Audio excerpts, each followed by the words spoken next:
Okay, welcome once again to the NUS Chemical Engineering Returning RNS Men e-dialogue session 2026 from water on Mars to COVID-19 vaccines. Can everyone see my screen? Okay, so let me quickly go through the program for today. First off, we'll watch a quick video and then we'll have a welcome introduction to chemical engineering by our head of department, Prof. Saif.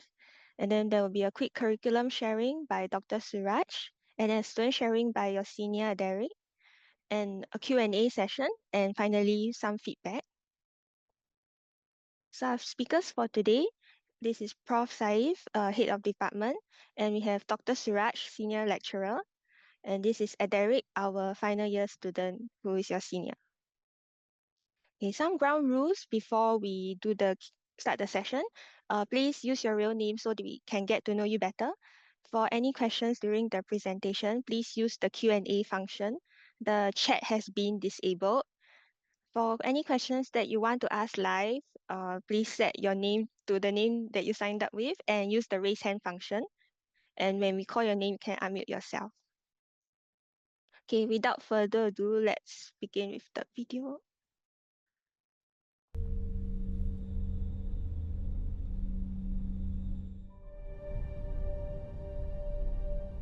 29, they're much finer, and they should be ideal for chem analysis. We have a mission update. Storm warning. Martinez, how's it look? Not good.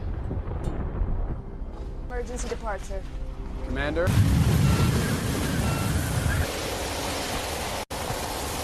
Anchor it with the rover! Unfortunately, during the evacuation, astronaut Mark Watney was struck by debris and killed.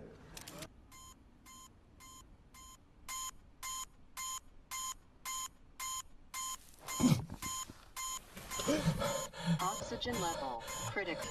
Oxygen level critical.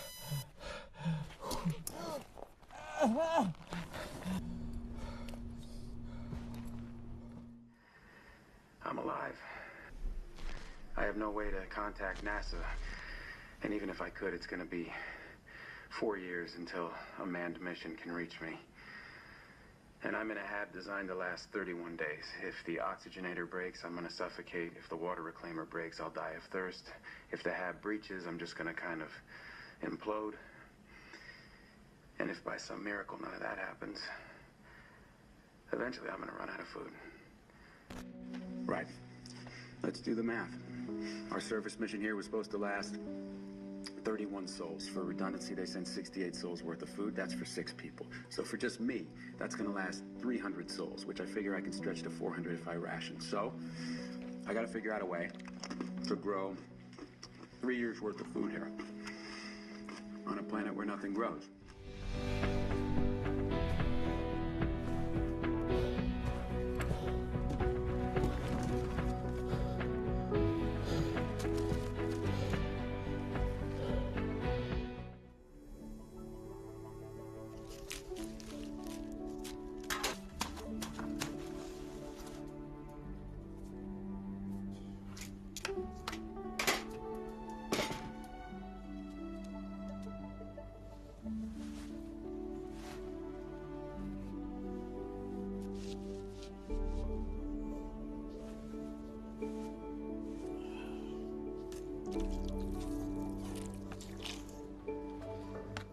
The problem is water. I have created 126 square meters of soil, but every cubic meter of soil requires 40 liters of water to be farmable. So I gotta make a lot more water. Good thing is I know the recipe. You take hydrogen, you add oxygen, you burn. Now, I have hundreds of liters of unused hydrazine at the NDB. If I run the hydrazine over an iridium catalyst, it'll separate into N2 and H2.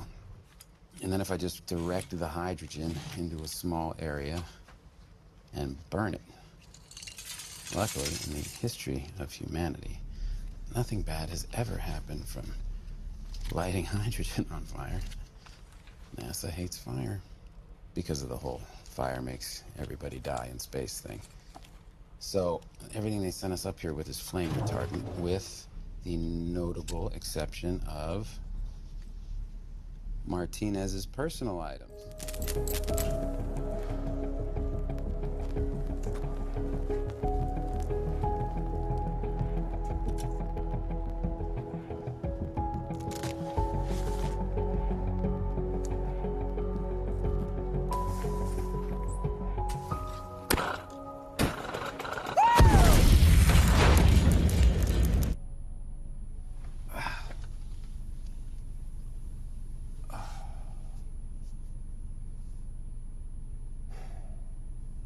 So, yeah, I blew myself up. Best guess, I forgot to account for the excess oxygen that I've been exhaling when I did my calculations. Because I'm stupid. Interesting side note, this is actually how the Jet Propulsion Lab was founded. 5 guys at Caltech were trying to make rocket fuel and they nearly burned down their dorm. And rather than expel them, banished them to a nearby farm, told them to keep working. And now we have a space program. Okay.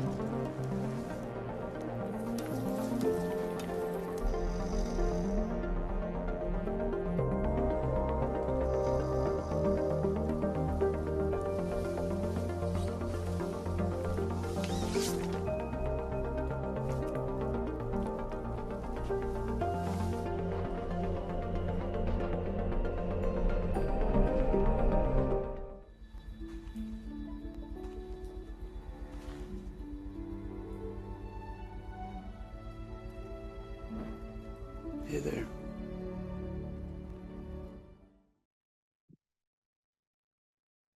Yeah, I hope you enjoyed the video. So now I pass my time on to Prof. Saif for the introduction to chemical engineering. Great. Thank you, Coco. Just checking. Can you hear me? Yeah. Okay, great. I'll share my slides. All right. Let's go here. Yes. All right. Very good morning, everybody. So I'm glad to see all of you here, and it's a real pleasure to introduce our department and also our discipline to all of you. My name is Saif Khan. I'm the head of Department of Chemical Engineering. I've been in NUS for about 20 years now, and I've taught all sorts of subjects from year 1 level to the PhD level. So there's a reason why we show that little video, right? That video is from the movie The Martian. And it's a great sort of what if movie, right? It's almost science fiction, but there are some important things there that are actually very real. So what you saw was the idea that to survive on Mars, you'd have to actually make important molecules on Mars that guarantee your survival. One of them was water, right? So literally everything that you saw the astronaut do is actually technically correct, and it is an operation of chemical engineering. The astronaut essentially takes a fuel, breaks it down using a catalytic reaction into hydrogen and nitrogen, and then reacts hydrogen and oxygen to give water in a scalable way, right? And then he mentions the word calculations. Essentially, everything that he does is chemical engineering. And so, on that note, right, what I thought was I'd introduce the discipline to all of you, and then we can have hopefully a long question and answer session where you can ask us all sorts of questions. So, chemical engineering, essentially, the first thing about chemical engineering is that this is a discipline that is one of the foundational engineering disciplines. And the most important sort of function of chemical engineering is meeting our societal needs of our industrial society. So chemical engineers, our main job is do chemical and physical transformation of natural materials into thousands of value-added products that we use in our daily lives every single day. Yeah. So for example, on this slide, what you see is we chemical engineers transform a handful of raw materials from nature. This includes natural gas or petroleum or coal or biomass and some minerals into thousands of value-added products, every single one of which ends up in a product that we use today. So everything from fuels to foods to medicines to cosmetics to materials like tape and just sort of consumer materials, but also to semiconductors. So semiconductor manufacturing is a chemical engineering process. Yeah. So chemical engineers play a pivotal role in our modern industrial society. Nearly everything that you use every day has touched the chemical engineering process. Now, that's one side of the coin. The other side of the coin is that life itself, right? When we look at the way we function as organisms, all of life is sustained by chemical and physical transformation and transport. At the lowest levels, there is an enormous amount of chemistry that occurs within a biological cell to sustain metabolism. There is, for every act of muscular function, there is chemical communication between cells. And then there are, of course, tremendous networks of nerves as well as blood vessels that transport important molecules throughout our body and sustain life, right? And in essence, chemical engineers also understand and harness this power of chemistry and physical transformation inside the body to do useful things. So today, in today's world, if we look around us, we actually face global challenges, and chemical engineers are helping tackle global challenges at scale. So on this slide is just at least four of the challenges that we all face today, and that is climate, energy, water, and healthcare. So in the next few slides, I'll just describe to you what we are doing as chemical engineers, as a discipline, as a profession, in addressing and playing an important role in solving these challenges. So if you look around you, right, chemical engineers are involved in as far as climate is concerned, every major carbon capture solution, the capture of carbon dioxide from the air to essentially scrub off the air, clean up the air, every single major global solution that is being proposed and being tested is singularly a chemical engineering solution. Whether it is direct air capture of carbon dioxide from the air into aqueous amine solutions, or it is chemical looping or adsorption-based capture, all of these are scaled up chemical engineering processes. And you know what? Our chemical engineers are not sort of new to making an impact at the global scale. The single greatest invention of the 20th century was the Haber-Bosch process. That allowed us to actually take the nitrogen from the air and fix it into ammonia, thereby allowing us to make fertilizer that feeds most of the world's population. In fact, it's an astounding figure, but 50% of the nitrogen in our bodies, 50% of the nitrogen in our bodies is Haber-Bosch nitrogen. That's the kind of impact that chemical engineering has made and continues to make worldwide. And let's take a look at the problem of water, right? We are surrounded by water in the oceans, and yet most of that water is not drinkable because it is completely saturated with salt. So how do you unmix the salt from the water at scale so that you can provide clean drinking water to thousands of people? That is a chemical engineering problem. And processes like desalination are important unit operations in chemical engineering that allow us to do that.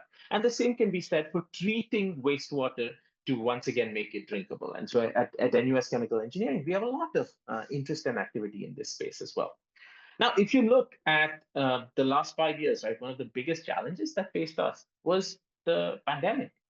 And the great innovation that came out of the pandemic is the concept of RNA therapeutics, right? And RNA therapeutics, the vaccines that we took, nearly all of us either took a Moderna vaccine or a Pfizer vaccine, right? These vaccines combine biology with chemical engineering. Now, what you may not know is that the co-founder of Moderna is Professor Robert Langer, a professor of chemical engineering, one of the most famous professors in the world for chemical engineering. And the journey from the discovery of the RNA to the actual manufacture of a viable vaccine, chemical engineering is indispensable in taking that RNA discovery through to actual formulation into an injectable vaccine at scale.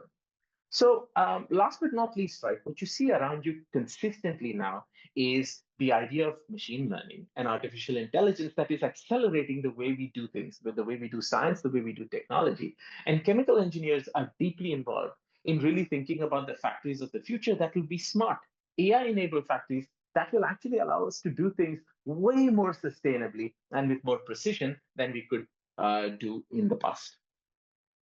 So the question is, having seen all that, is in it, what will you learn in chemical engineering? So what we learn in chemical engineering is just the answer to one question. What are the key physical, chemical, mathematical, and engineering principles that allow one to design, and design is an important keyword, clean, energy efficient, sustainable, and economical processes that allow chemical or biological transformation of naturally occurring raw materials, right? So that's one what question. And that one what question will then, over the course of your degree, allow you to answer many how questions. How do you capture carbon dioxide to minimize environmental damage? How do you provide cheap, plentiful, drinkable water? How do you create new materials, devices, drugs, vaccines, right, that improve healthcare and the quality of life? How do you minimize gas emissions from vehicles? Every single vehicle in Singapore at the exhaust has what we call a catalytic converter, a chemical reactor that takes the waste gases and converts them into benign exhaust, right? How do you create better, faster, smaller computer chips? That's a question of chemical engineering, not electronics engineering. In fact, one of our biggest employers of our undergraduate students is the semiconductor manufacturing sector. And then, of course, even the more science fiction sounding scenarios, to make them a reality, one needs chemical engineering. So the kind of how do you make living on Mars a feasible proposition? How do you make fuel, water, food on a fundamentally hostile planet? Those are questions in which chemical engineers play an important role. So in NUS Chemical Engineering, we're super excited to introduce you to this canvas of concepts right from year one in studio-based instruction, where you get explored to the mind, you get to explore the mind map of chemical engineering, everything from understanding large-scale systems through to thinking about how molecules crisscross our bodies and in technologies, thinking about energy and motion, and thinking about designing reactors for large-scale processes. And at the same time, in year one, right from year one, you also get hands-on chemical engineering experience in the intersection between biology and chemical engineering. So harnessing the idea of biological cells as chemical and pharmaceutical factories, which is really a frontier way of manufacturing, for example, medicines, biofuels, biomaterials, etc. Right? So you get all this experience right from day one. And now, of course, given how fast AI, machine learning, data science is progressing, you will not only be exposed to the fundamentals of machine learning in your common engineering curriculum, which Dr. Suraj will talk about, but within chemical engineering itself, we harness the power of computing, machine learning, and AI to learn, to visualize, to design things. I mean, on this slide, it's just a couple of codes that I use routinely in teaching the design of chemical reactors to year two undergrads, where we really harness the power of, of computer simulations to understand complicated systems and to then solve complicated challenges. In fact, we also have a new class on machine learning and chemical engineering in your year three as well. Now, last but not least, I'd just like to end with just a simple statement, right? Our NUS Chemical Engineering, we have now a 50-year history. And we have some incredible alumni coming from our program that have become leaders in every kind of sector you can think of, from the energy sector to the pharmaceutical sector. And some of our alumni, like Mr. Lee Shen, have also become ministers of state. So we really have a very large academic family that you become part of immediately from day one once you join us. And we actually nurture this alumni connection.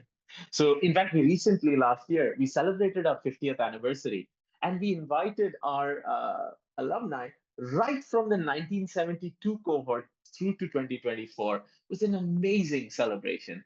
And just the size of our alumni network was astounding to see in one venue. We have a very active alumni club that regularly organizes events. And as students, you get to sort of network with your extended academic family right from day one.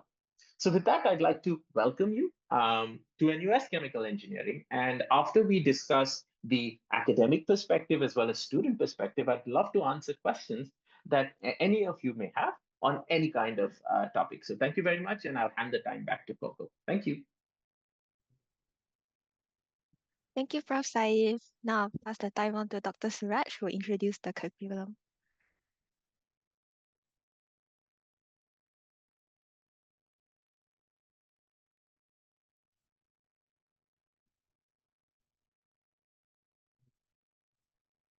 Okay, good morning, everyone. I hope you're able to see the slides. Yeah, so my name is Suraj. I'm a senior lecturer in the department. And I have been associated with the department since the year 2000 after I matriculated. And also continue to do my PhD in the department. And currently I teach year 3 and year 4 courses.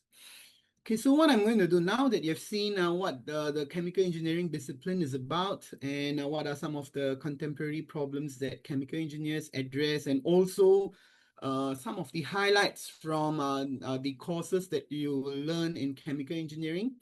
So what I'm going to do is give you more information on the curriculum. So first up is the degree requirements, and we have divided into 3 slices. The first one is the common curriculum, where you will take 10 courses, which is equivalent to 40 units. More details coming on the next slide. The next is the major requirements that is related to the chemical engineering major that you have chosen. And then the last slice is the unrestricted electives, where you have complete freedom to do 10 courses that are equivalent to 40 units. Now let's look at each one of them. The first one is the common curriculum. As you can see, some of the courses here that you see is like digital literacy, data literacy, artificial intelligence, project management, design thinking, and so on.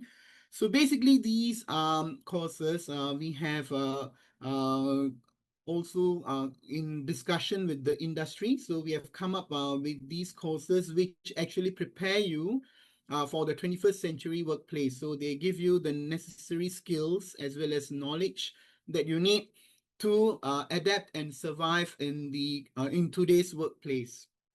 So the next is the main deal, which is for your major, that is equivalent to 80 units. So what you have here is 3 subunits. So first is the engineering core, where you will take 5 courses of 2 units each. Basically, these courses cover mathematical, some maths, some computation, as well as engineering professionalism, so ethics. So that will be the 10 units of engineering core. Then you have 10 units allocated for industrial attachment. So those in the 4-year program will spend 1 semester interning in one of the companies. So we have arrangements with 150 over companies for internships. And basically that will give you a peek into what the working world is like for a process engineer or related roles. Next is the major program, that is the courses that you will take in chemical engineering. So you have 13 courses with 4 units each, and the design project, which falls under integrated project, which comprises of 8 units. So with that, these are the core courses that we have curated for you. As Prof. Saif just mentioned earlier, the year 1, you start with visualizing the fundamental concepts in 2 courses. One is in semester 1, that will be the chemical engineering principles and practice 1, which focuses on chemical engineering fundamentals. And in semester 2 will be part 2, where you will look more into biomolecular engineering fundamentals. Then you will also start on the bread and butter of chemical engineering, that's the mass and energy balance. Then go on to year 2, you will start building on this more fundamental knowledge. So you will look at chemical engineering, thermodynamics, fluid mechanics, heat and mass transfer. And then you will also start designing processes. So first up, you will look at reaction engineering. So what are the different types of reactors, how do you design them, and so on. And then you will also have, of course, because as you will see in one of the later slides, one of the major sectors that employs chemical engineers is pharmaceutical industry. So we have a new course called Fundamentals of Biochemical Engineering to prepare you more for this. Next, when you go to year 3, you continue designing, whereby now you focus on separation processes. So you will learn the key separation techniques that are used in the chemical industry and chemical and related industries, and then how to design them. In fact, I teach that course. And then there's also a simulation where you will learn what are some of the simulation tools that chemical engineers use. That will be the computer-aided chemical process simulation, which coincidentally I also teach that. And then you have machine learning, which Prof. Saif Khan just mentioned. That is to prepare you for the current trends. And Just to highlight that earlier in the common curriculum, you also have a machine learning course that introduces to general machine learning techniques. And now here you will focus more on how to apply it to our discipline.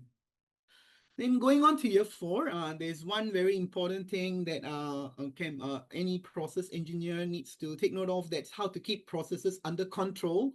So that will be the process control and of course how to operate them safely. So process control and safety. And then you started off with labs in year 1. And then what happens is in year 4, now you will apply whatever you have learned in year 2 and year 3 to even design your own experiments and design and then come up with the results and data analysis. So that will be part of this chemical engineering laboratory. And then finally, you will apply whatever you have learned. Plus, we will also teach you how to design processes in CN 4119. So what you will do is you will work in teams. We will tell you what is the product that you must make, and then you will basically design a process to do that, simulate it, optimize it, tell us how safe and sustainable it is, how profitable it is. And so that is the design project, which I'm one of the coordinators. And Prof. Saif Khan just mentioned about ammonia process. So coincidentally, we had that 3 years ago. Last year, our final year students worked on producing the antibiotic amoxicillin. And then this year, they're actually working on producing an intermediate, which Adelric here is also working on in one of the teams to produce an intermediate for the ibuprofen process. So again, ibuprofen is an anti-inflammatory drug, which a lot of us commonly take. So that is the major program. And then in case there are some poly students here, so this is the arrangement for you. You will complete in 3 years. The core courses are the same, but then the distribution is slightly different. And because you already come with some background in your poly, so you will be able to pick up everything as is listed here, like separation processes will be in year 2 for you. Yeah. Okay, then come to the last slides that I mentioned earlier. That is the one which gives you complete freedom to explore greater breadth or depth in any subject and at any level. So that is the unrestricted electives. You have 10 of them. So if you wish to go more deeper into the chemical engineering itself, you can opt to read electives that helps you to specialize in different areas. In fact, we even have a minor in hydrogen technology. So that is also something that you can consider, this is offered by our department. But instead, if you want to broaden your knowledge and skills in other areas, then you can choose a minor or a second major. And some of the popular minors and second majors are listed here. We have languages, computer science is popular, econs and data engineering. And then for second major will be the innovation in design, data analytics, and so on. So there are quite a lot of second majors and minors that you can choose from. So basically, the excitement begins here, whereby we give you complete freedom to build your own degree. So as you can see here, if you arrange it in different blocks, so the first, the one which is in blue, there's the common curriculum which prepares you for the 21st century workplace. The orange one is all the core courses in chemical engineering that will prepare you for a career in related industries.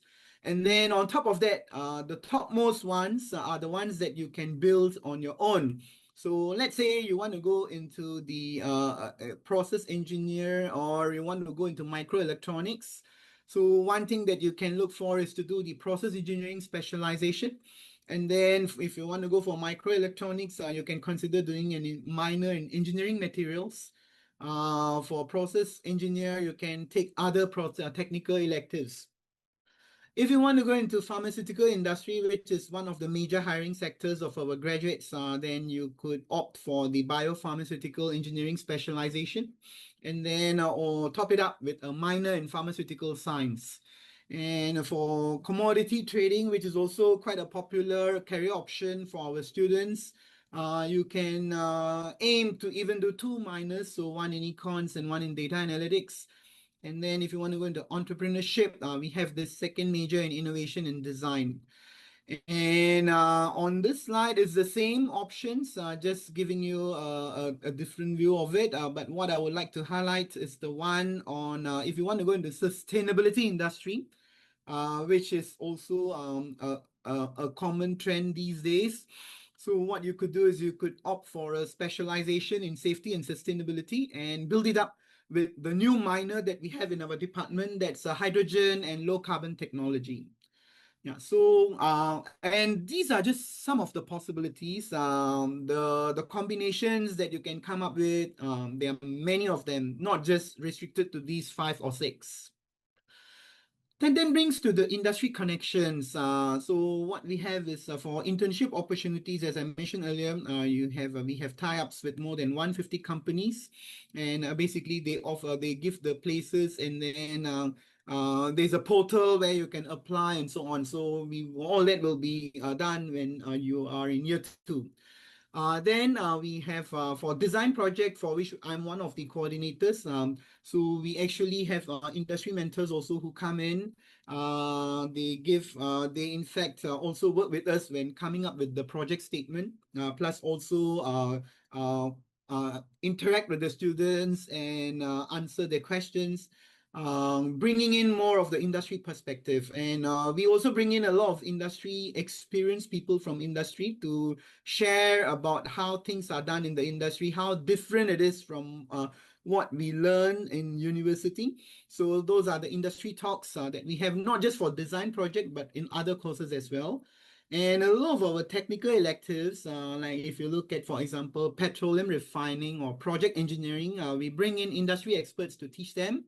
And in fact, we also have an in-house safety expert who has with a lot of industry experience, and he actually teaches the safety courses, plus also handles the Masters in Safety program.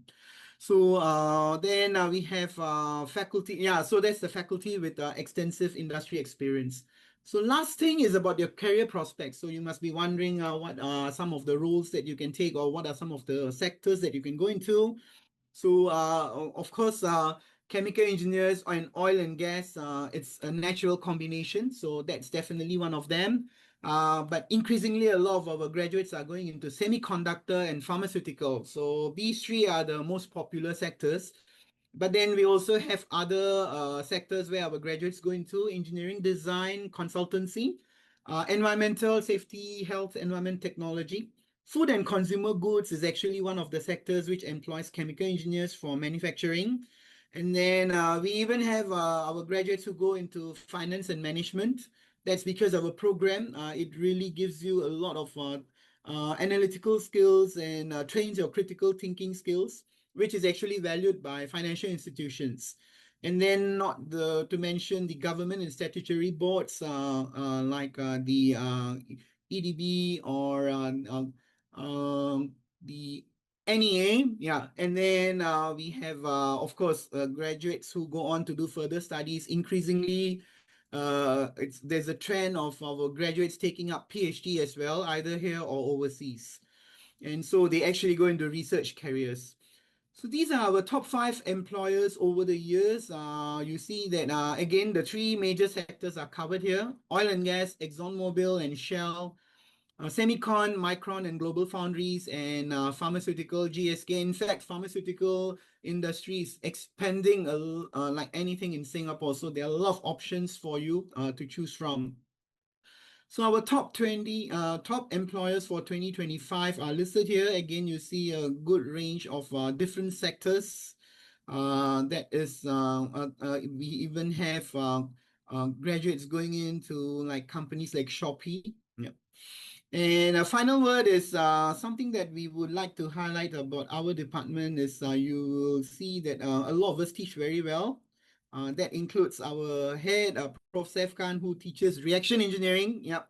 So you see that that's actually quite not that common, a head teaching a very an important core module, a core course. So what we have here is, including him, around 1/3 or even more of us are faculty teaching award winners. Of course, that includes me as well. Yeah. So we employ a lot of the sound pedagogies in teaching, like we have separation processes is taught in a blended learning format.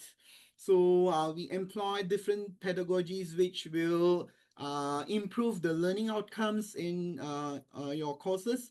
And of course, we have our strength is in the core chemical engineering areas. A lot of our faculty, most of them work in core chemical engineering research areas. So that's something that you will, when you come in, you will gain from this good teaching pedagogies and our experience in core chemical engineering. So basically, the curriculum gives you flexibility to build your career, all the different options that you want. And yeah, so something that is you can, if you want to go more into our process engineer or related industries, you should consider taking technical electives and get these specializations.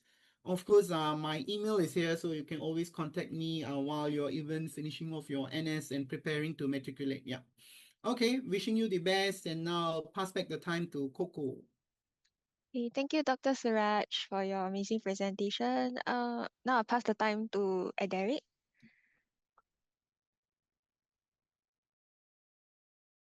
Hello, are you able to see my screen and hear me clearly? Okay, so hi everyone. My name is Ederic, but my friends just call me Adele for short. So I'm a year 3 final year chemical engineering student. So some of you might have seen me before at other outreach events. So if you have, so feel free to say hi in the chat later. So today I'll actually be sharing a bit about what I studied before uni, how I transitioned from NS to uni life, some memorable parts of my uni journey, and hopefully some advice that will be useful for you as juniors. So a little bit more about myself. I've actually done a minor in chemistry, and I'm also part of the Engineering Scholars Program, the RC4 U Town College program, and I currently stay in Acacia College where I serve as a resident assistant. So outside of school, I actually enjoy traveling, clearly from the theme of my slide titles. And one of the things that I come to appreciate over time is actually how skills from chemical engineering are actually very transferable, not just to other technical fields, but also to areas of daily life. So before uni, I was actually from NJC, and my subject combination was BCME. So I absolutely loved chemistry. So that explains like part of why I'm here today. But just to clear the misconception, chem eng has not that much similarity to chem. But of course, beyond just liking chem, I also chose chem eng because I genuinely believe it is one of the most versatile engineering disciplines out there. So chemical engineers, we are trained to like break down complex systems, model and optimize processes, and scale ideas from lab to like real world applications. So one thing I really appreciate is that this trains us to think in a very systematic, big picture way, but still paying close attention to like the nitty-gritty details. So because of that, ChemEng graduates can actually go into many industries, as Prof. Suraj shared earlier, from energy, pharmaceuticals, semicon, sustainability to like finance, consulting, and even entrepreneurship. So even if you're not 100% sure what you want to do in future, ChemEng actually keeps a lot of doors open for you. All right, so this is probably like the part that most of you boys, or rather men now, ORD low, are interested in. So just a little background, I sit from command school. I was in NS, and I was posted back to like my mono intake unit, FISA, as a CO runner. So my role involved working closely with my CO, working with the RSM on battalion level planning, like training schedules and exercises, and being on the ground to communicate with NSFs to bridge the gap between like the commanders up there and like the ground down there. So now for many people, I would say that army life was probably not the most pleasant experience, but looking back, there were actually many transferable lessons that helped me. So for example, working with people from very different backgrounds, like managing authority, learning how to communicate up and down the command chain, staff work, organizing information clearly and efficiently, conflict management, handling disagreements professionally, and many others. So these are skills that don't show up on your transcript, but they actually matter a lot in like group projects, CCAs, research, and eventually the workplace as well. So I actually OR'd in November 2022, and I had a break, like quite a long break until like August 2023. So during that time, I used it to travel. I did a short stint at a marketing company and I read some books, of course not engineering textbooks. So I would strongly advise all of you to like take a proper break after NS because this is likely the longest break you'll ever have in your life. So use it to rest, explore your interests, and try new things while you're still young. So personally, I did not do any academic preparation at all before enrolling into uni. And I'm not saying that everyone should do that, but for those who are eager, revising basic calculus or picking up Python can help. But honestly, don't need to be so kiasu lah. Because even though the start of uni can feel challenging because we boys feel like, oh, our brains like kind of rot in the army for 2 years. But then our first semester is designed to be foundational. So I have to admit that I did struggle in the beginning, especially because I have zero physics background, but just give yourself time and you'll get your engine running faster than you expect it lah. So one thing I really want to emphasize to you guys is to actually look forward to campus life. Uni is not just about mugging every day. So I stayed on campus my entire uni life in RC4 first, then now in Acacia College, and that really shaped my uni experience. So from like student activities to spontaneous late night conversations, those moments made uni very meaningful. So even if you do not stay on campus, there are many CCAs and clubs available for you to join. So I also went on like exchange to University of Texas at Austin about a year ago and was there for a semester.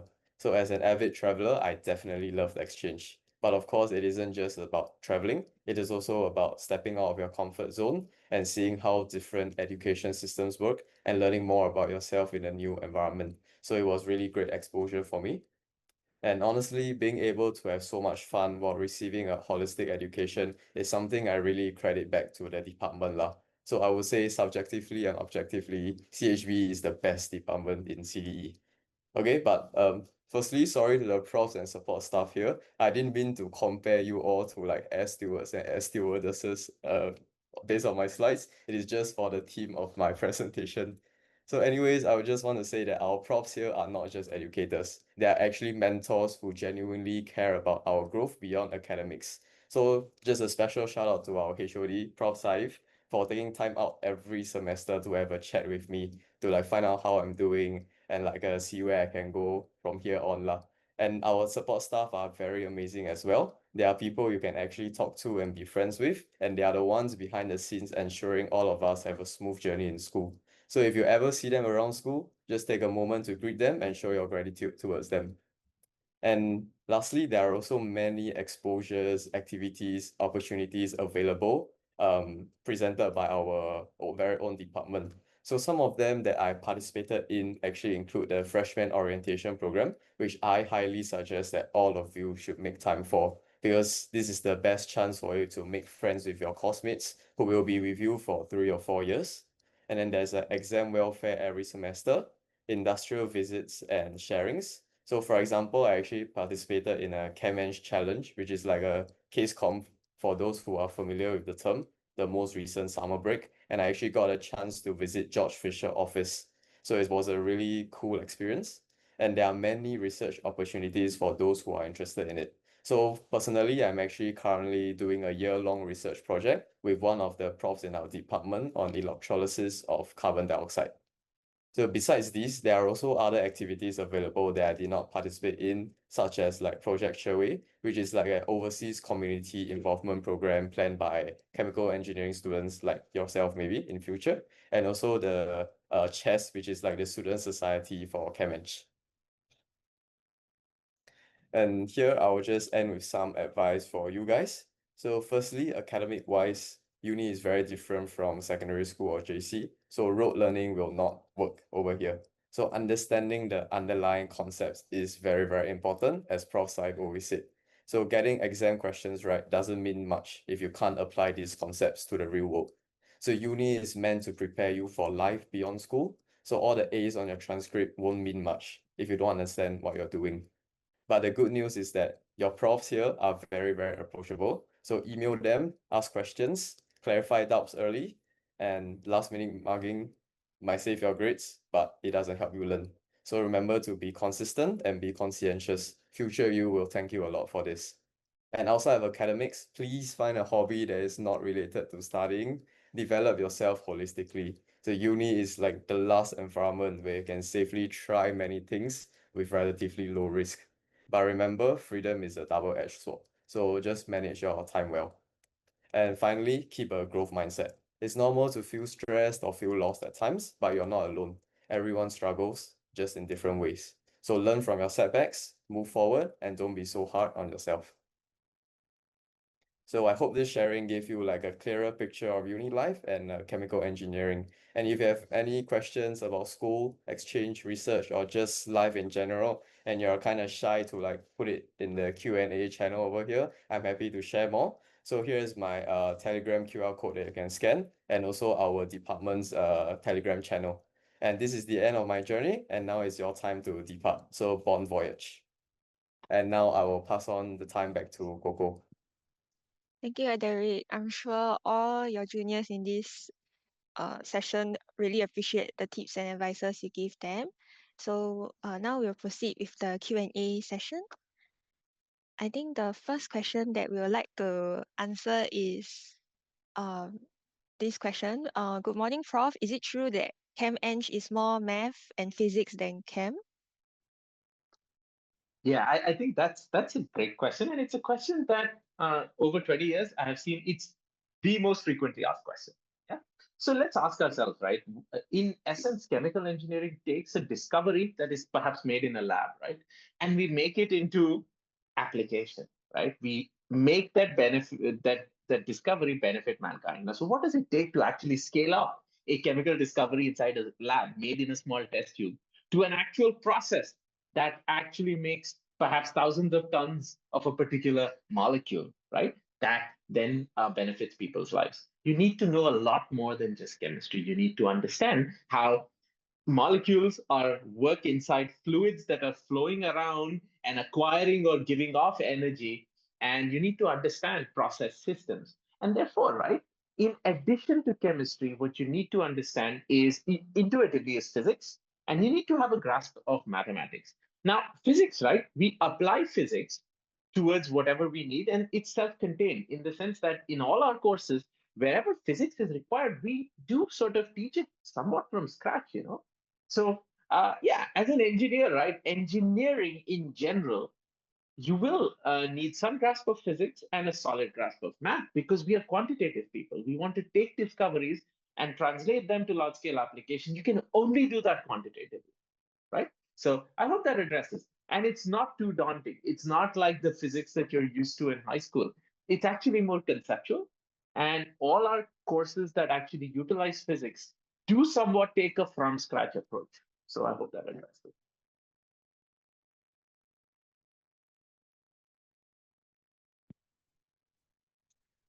Okay, for the next question, I think maybe we can have the prof's perspective and maybe the student perspective from Yes. Ederic. Historically, have students coming from NS been able to successfully integrate into school, not having not been an academic setting for 2 to 3 years? Suraj is a prof and has done NS, so maybe he can say that, and then Adilrik can step in. Okay, yeah. So as Prof. Seth Khan said, I have done NS, and mine was 2.5 years. So I didn't do anything in those 2.5 years. And as Adilrik said, I did not prepare for anything. Yeah, I just came in. Yeah, but I still did very well. And in fact, my semester one was of all my semesters, that was the semester that I got the highest grade point average. So I had no problems. I think it's fine, but just that you will need to get used to, get used to studying again. And as what you heard from Adalric earlier in his last, I think in one of his slides, you should not postpone till the exams to study. You should catch up every week as and when new contents keep coming in. So I think for me it was fine.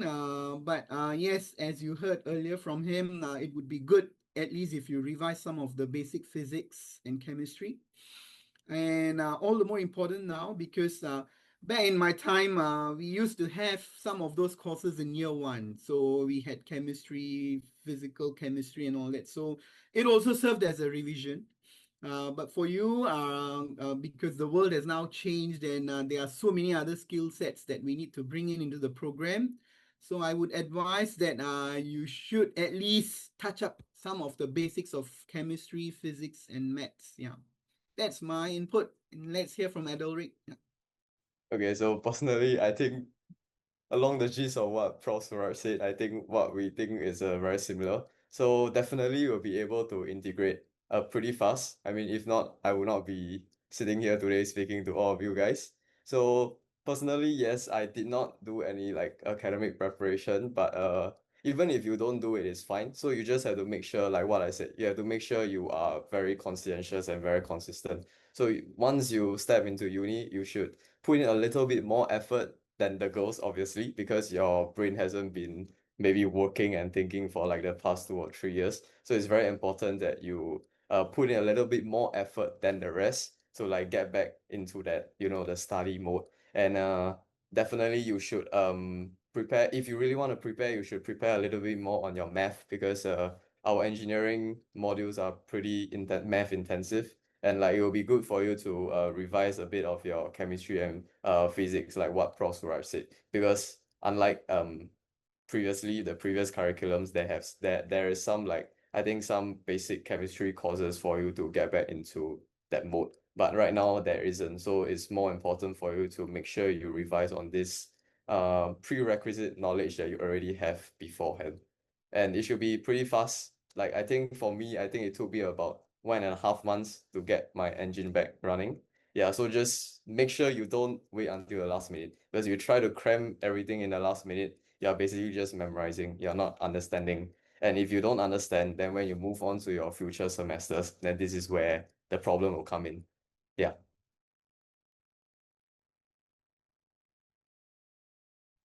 Okay, thank you both for your insights. Okay, we'll go on to the next question.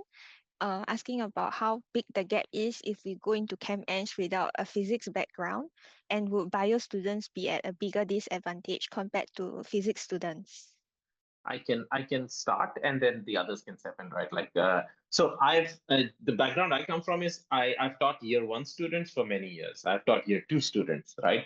So I kind of have a feel for our student body. I can tell you firstly, right, that actually a majority of our students likely don't have a physics background. And that's fine. And to get into engineering, you need the math qualifications, but you don't need physics. And that's a conscious decision on our part.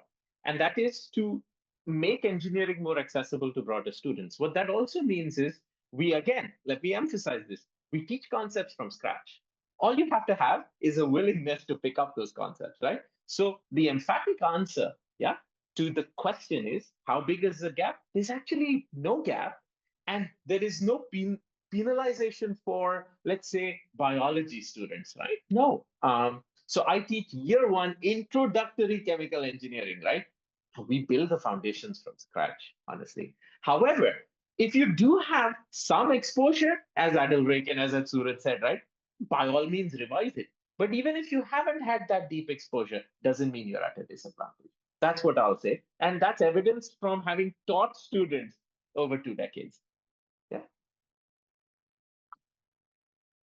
Okay, so personally, I don't have any physics background. In fact, the last time I touched on physics was like in Sec 2. I think even most of you will have done physics probably in your Sec 3 and 4. So for me, even a longer period of time without any physics background. So I would say like having physics background in engineering, it kind of helps, but in chemical engineering, I would say the gap is actually much smaller as compared to the other engineering disciplines. In fact, I would argue that having a background in bio is also advantageous, because if you remember our syllabus, there's actually some courses that touch into biological concepts. So you'll see, like if you remember example like CN2102, CN2111, if you have bio background, it actually gives you a different perspective from these physics students. And if you're afraid that, oh, not having physics background is not very ideal, actually there is a physics bridging course for those who don't take H2 physics or come from poly background. So this will actually help set the stage for you to catch up to your peers who have the physics background. And just to add, I actually, during my time, you didn't have to take the contrasting subject. So I took physics, chemistry, biology, maths. Yeah, and I got straight A's for all of them. All that was fine, but after the 2.5 years break, I have forgotten everything. So it's okay. It's normally, even those who have done it before, we still start from scratch when we start uni. So it's fine, no problem at all. As both Prof. Seth Khan and Edelric said, all the fundamental concepts or ideas will be introduced in the respective courses. So you should be able to pick up from that. Okay, thank you. Maybe we move on to the next question. Which modules do students usually struggle with the most, and what is the approach slash mindset that students should take to be able to handle the intensity of Chem Eng?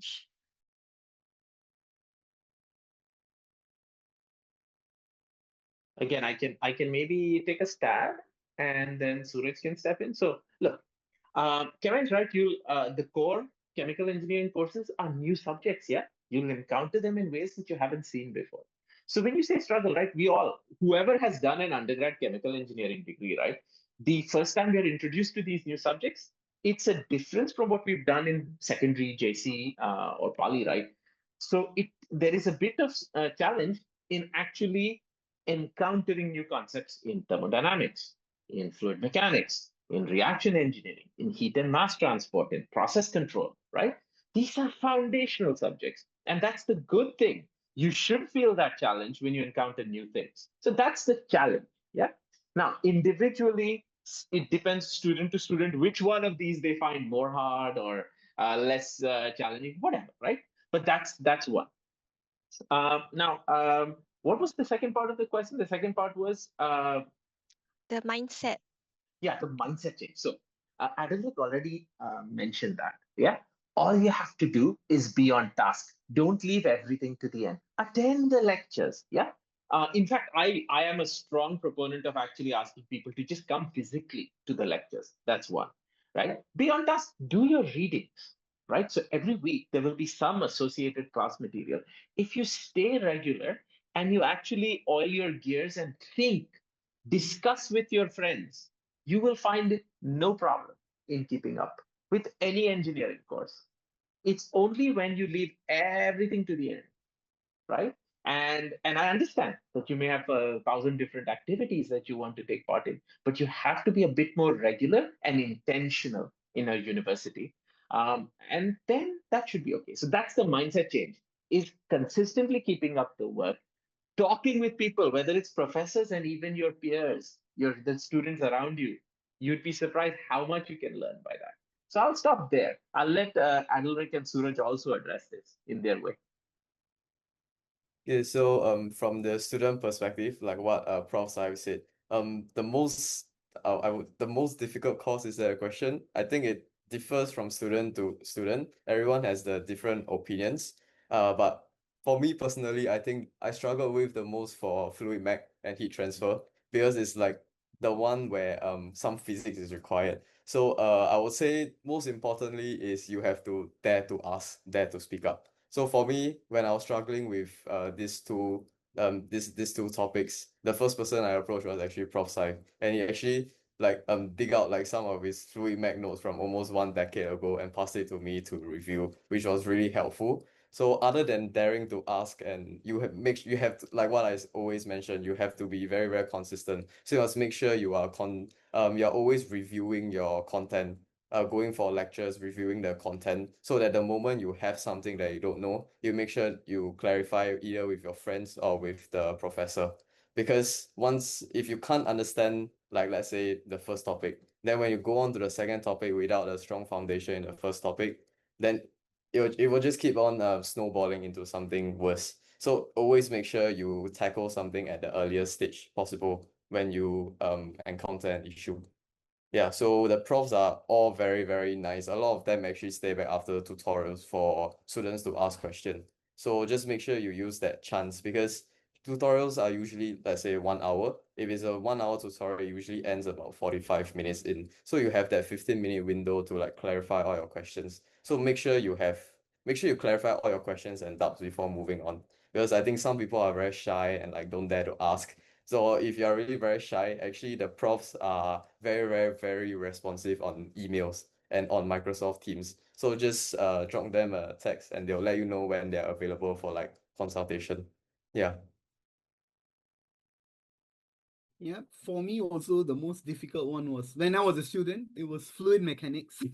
So that was the one. In fact, I thought I won't even pass the course, but then surprisingly, I still got a good grade. Yeah, so it was A minus. So fluid mechanics is traditionally known as the one which is yeah, but then as both of them have pointed out, it depends student to student.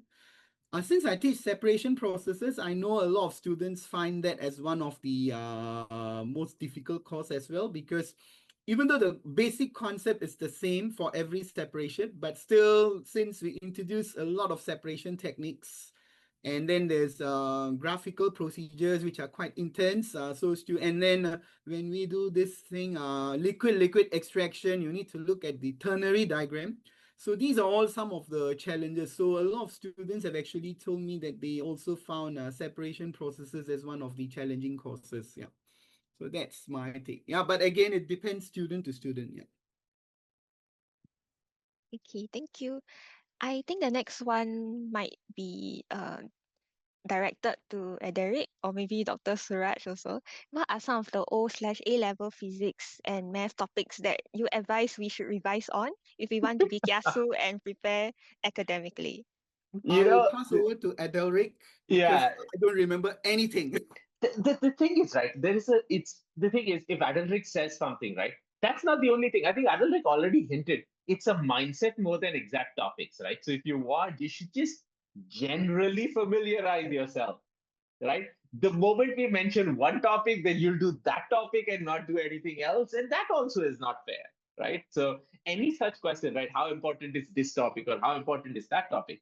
Actually, what's more important is an overall oiling of the gears towards something. But Anurag, maybe you have specific topics you think. Okay, so personally, I can't say anything for O and A level physics because I haven't done both O and A level physics. But for math, like what Prof. Saif said, it's not very like correct to say you only want to learn certain topics of Yeah. math, because if you have been through the math syllabus, you will have seen that even though like the questions are like in silos, but behind these questions you can see like the different math concepts actually link to each other. But if you Yes. really need like somewhere to focus on, I would say like, calculus is very important Yeah. in chemical engineering, and maybe you want to revise some of your stats also, because the stats actually appear a lot in your year one math courses. But I would say calculus is the most important thing. You must remember how to differentiate and integrate, because when I came in, I clearly remember that I forgot how to do integration. But it should be quite fast because after all, you have done integration for like 2 years, like every day. So you just spend like maybe like 2 weeks doing like basic integration. I believe you'll all flow back to your mind pretty quickly. Okay, thank you, Derek. Oh, so there's another question I also think directed to you. For the revision of chemistry, what subjects, if any, would help us prepare for the course? Coming from someone who took H2 chemistry in JC. I wouldn't say there is anything in particular from chemistry that will be important. I would say having like a general idea of the entire H2 chem syllabus will be helpful, because in chemical engineering, like I mean, chem is inside the term chemical engineering. So we actually make use of a lot of chemistry concepts, even if it's like very underlying, like not very straightforward, not very to the face. Like for example, reaction engineering, we will need like our kinetics knowledge from the past. When we do thermal, we will need our thermal knowledge from the past as well. And when you go on to the different electives and specializations, depending on which electives you do contributing to the specialization that you want, that each of them actually brings in different chemistry topics. So I would say having a general idea of the entire chemistry syllabus will help a lot. And for example, now for us, for me, we are doing a design project like what Prof. Suraj has shared, and we are actually designing a drug intermediate. So over there, I felt that my knowledge of organic chem was very, very important, because knowing like the knowing like the reaction pathways, like how catalysts work and all actually helped like provide some useful information to my team lah. So I wouldn't say for chemistry there is a specific focus, but you should try to recall everything that you have learned because everything will be useful somehow in some way. Okay. There is a question on the importance of Maclaurin series and how important it is to chemical engineering. Any series type approach, right? It's used for, I'll give you the context in which you apply series. It's to make approximation, right? You take any function, you break it down, and make a leading order approximation in terms of polynomials. So in those instances, yes, any kind of series analysis technique is useful. So while I wouldn't say Maclaurin series is like super big, but we often use them. As Adalric said, we use these things in context. Yeah. So yeah, series analysis is important. There's a question for Ederic. What is your day-to-day routine as a Chem Eng student, like the lectures, tutorials, labs, and CCAs, and the other things you do? Okay, I mean, it's very hard to give like a one size fit all approach because in NUS, like our timetable is very, very, very flexible. You get to plan everything by your own. So I would say like for me personally, I like to have morning lessons because I like to force myself to wake up early because when I wake up early, I have the whole day to myself and I feel more productive. So when I was in year one, I tried my best to push all my lessons to morning. I mean, of course, that's not possible. Sometimes there are lessons that you can't choose the time, then they'll be in the afternoon. So in the first half of the day, I will just be in school. And of course, I try to have lunch with my friends and all, catch up, and like taking a break in between lessons.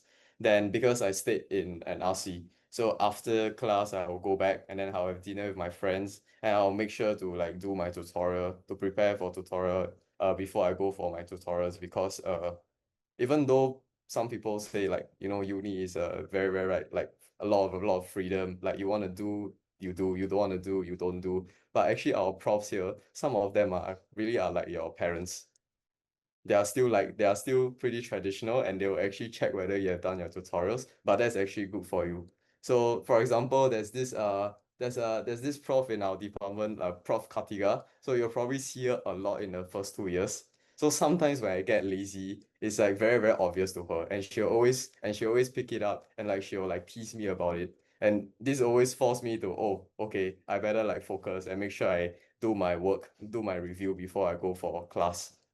So that's how my day-to-day look like lah. I will always make sure I go for my classes first. Then I'll have some breaks in between with my friends. Then make sure I complete my work. And after that, then I focus on like all the extracurricular activities because I can't be doing school on the entire day lah. It's always important that you have something for you to unwind, like take your mind off work. But of course, like I said, this in NUS is very flexible. So it's up to you how you plan your time. Just make sure it works the best for you.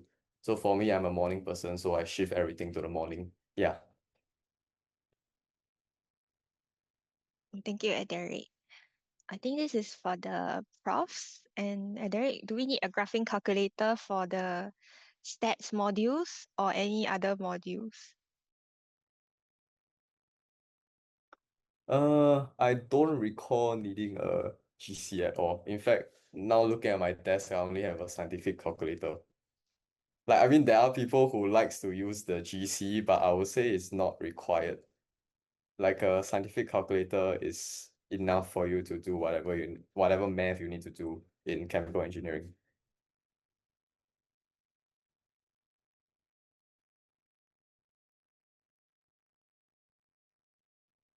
Okay, that's all of our questions. Does anyone have other questions?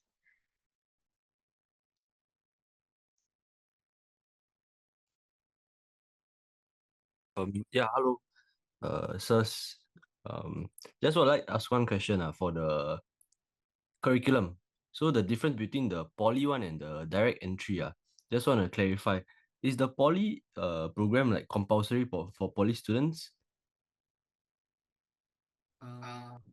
May I clarify in the sense as in whether you have to do in 3 years, is it? Yeah, yes, correct. 3 year or 4 year program, yeah. Okay, poly students by default come into the 3-year program. Yeah, but maybe the best people who know this is the administrators. So I'll pass over to Coco. Okay, so for the poly cohort, you'll be taking the 3-year program. So you'll be exempted from 38 units. You won't have to do an internship. That's why your uh, program is compressed into 3 years. But do not worry that this doesn't mean that you don't have the same number of opportunities as the A-level program students who are doing 4 years. We do still have poly students going on SEP student exchange. We still have poly students going on internships. They make use of their summer, winter breaks to do such uh, outside activities. I hope that And answers your question. yeah, and the reason Okay. why poly students can graduate in 3 years is because you already have a lot of the skills from your diploma previously. So unlike the A-level students, for A-level students, we are starting like fresh in a new discipline because previously we have just done maths, chemistry, those kind of subjects. But for you, you already have quite a lot of all of this covered at a more fundamental level in poly. So that's why you can do in 3 years. And as Coco said, you also exempted from 38 units. That's almost 10 courses. So it's not that you're going to cram up everything in 3 years. You're exempted from 10 courses. So just nice 3 years for you. Yeah. Yep. I would also like to add that if you want to take a longer time, if you want to spread out your courses, it is possible as well. You can, extend your candidature to like 3.5, 4 years. It's up to you. Like what Coco has mentioned, there are also internship options that you can take on. It is optional for you, but you can still take them on. Yeah. So same opportunities. Yep. I was worried because I think, is this a new change or has it always been like that? So I think a lot of poly students, they come in, they go in direct entry second year, then they skip all the foundational modules, and then some people can't cope, but others they might be able to cope. Yeah. Okay. So it has always been 3 years for poly. And you're not skipping. If you look at the curriculum, if I just show you that slide, now let me just share that slide. Okay, let me go to that slide.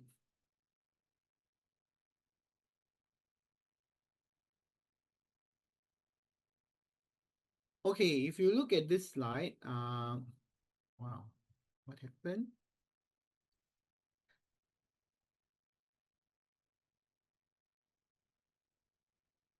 Yeah, you're not skipping on any of the foundational modules, courses in chemical engineering.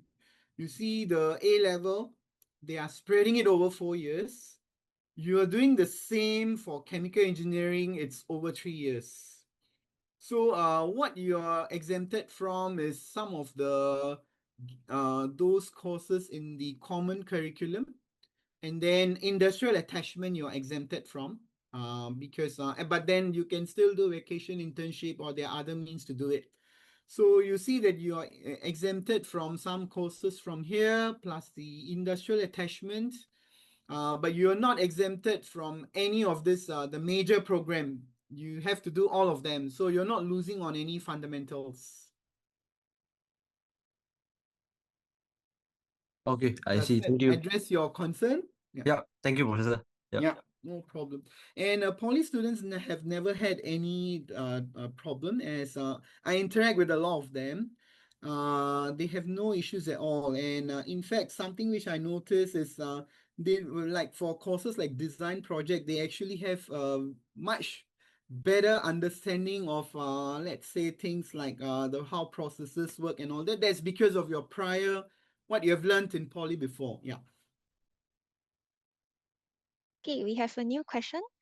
To the Prof and Derek, what is the biggest highlight during your times in university, and what is the best advice for students enrolling this year and future years?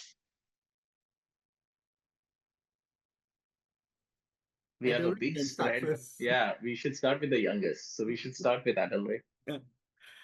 Okay, I think for me, the highlight has definitely to the chance for me to go for exchange, because I mean going to exchange is like I've never been abroad away from Singapore for like half a year before, so it was a very eye-opening experience, and of course to experience the education system that is very very very different from Singapore. So I was in America for half a year and I realized that the way they do things very very different from Singapore. So my advice is to just I wouldn't say SAP is for everybody, but I would just say like if there's something that you like remotely want to try, like even just the slightest interest, just go for it when you're in uni.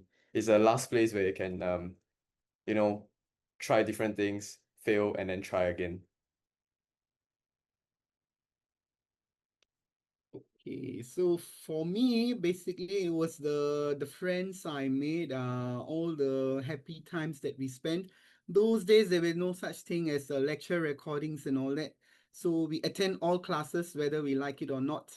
And then, besides just studying all the time, we actually used to have a lot of fun. Like even our lunch breaks used to be very memorable. Like our one day we will decide, okay, let's walk all the way to business because the Western food is good there. Another day we will go to science. Some other day to arts. So we will walk all the way, having fun, chit-chatting, all sort of things. Those are the things which stand out for me during my uni life. It's the friends that I made and all the happy times that we spent. Yeah. Yeah, and I will agree with Suraj here. So I did my undergrad now well over 25 years. Like it's been a quarter of a century, right? So you can imagine the times were different. There was no cell phones, like internet was not on tap.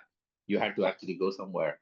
The internet protocols were not very well developed. So actually we had a lot of time.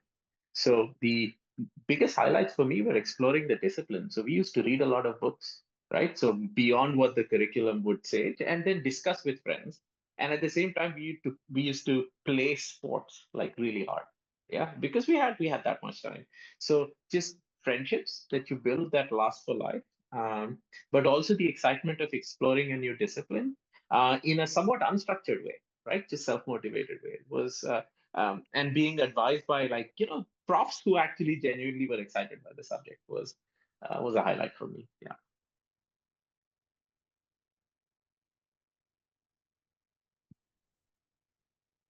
Okay, we currently have no upcoming questions. So if you have any more questions, we will answer them. If not, we'll move on to the feedback. Maybe we'll start with the feedback first and then you can slowly type in your questions. I'll share my screen.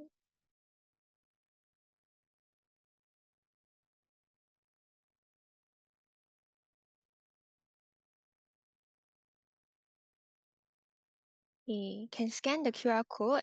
Yeah, can scan the QR code. We'll really appreciate if you could leave us some feedback so that we can improve our future iterations of this program for your juniors. Yes, we'd really appreciate that, guys, because this is consistently, it's something that helps next generations of students and maybe perhaps even in this year, other outreach sessions. So any feedback you may have, it would be lovely to have that. Thank you. I hope everyone has taken the time to scan the QR code. I will stop sharing so that we can look at the Q&A questions if there's any more. If there is no more questions, I think we can end the session early. Okay. Thank you Thank you so much. very much, everybody. Thank Good you so much luck. for coming. We See hope you to in see you in, NUS. in August.